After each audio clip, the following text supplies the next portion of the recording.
the lesson. Oh, yeah. Now, I wanted to ask you about, I guess, some of your favorite artists, both Australian and US, maybe / UK. Mm-hmm.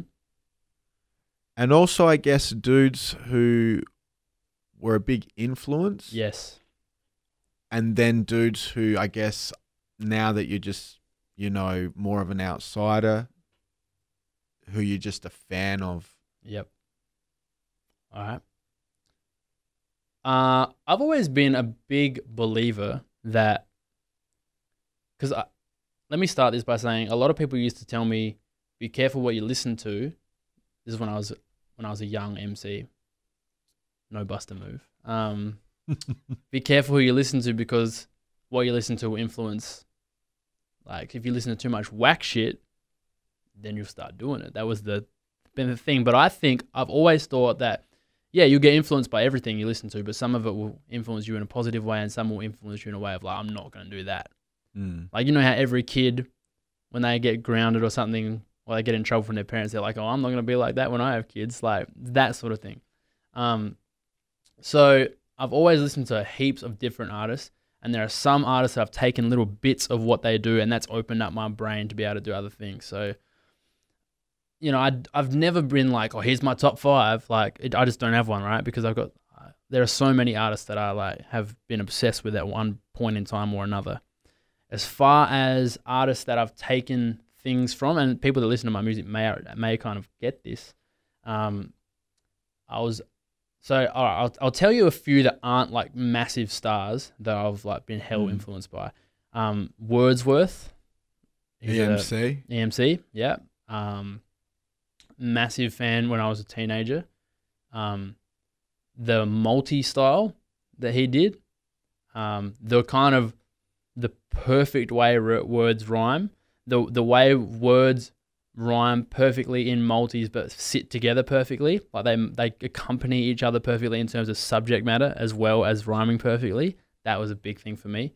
K-Rino, in terms of like storytelling, thinking about things from an abstract point of view, taking the role of someone else that's not him and telling their story. Who else?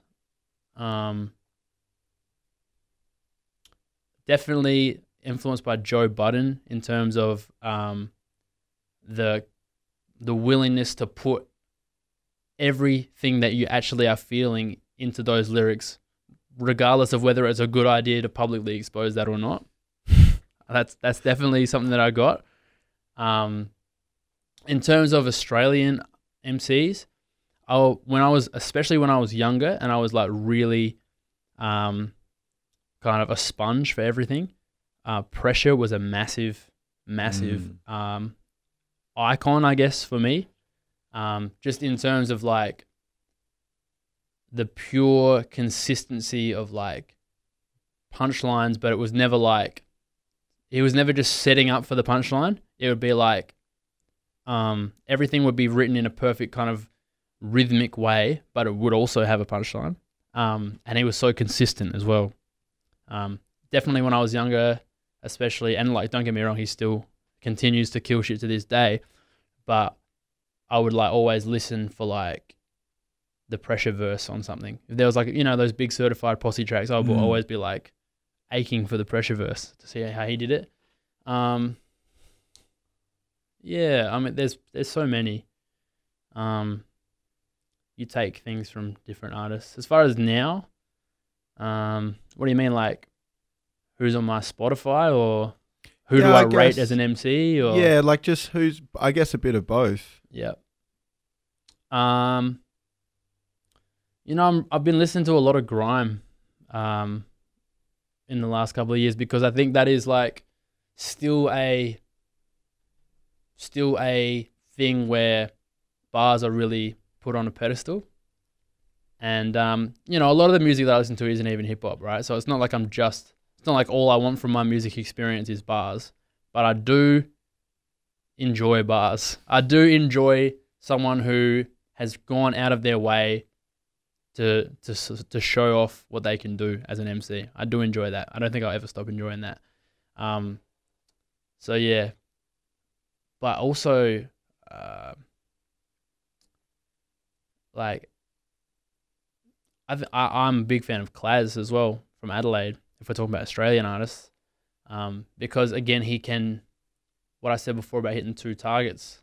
I think he can do that. I think he's if you are with people that don't listen, or even if they do, even if they're not like hardcore hip hop people, they will really enjoy it. But if you're listening for the lyrics, you can get something out of that too.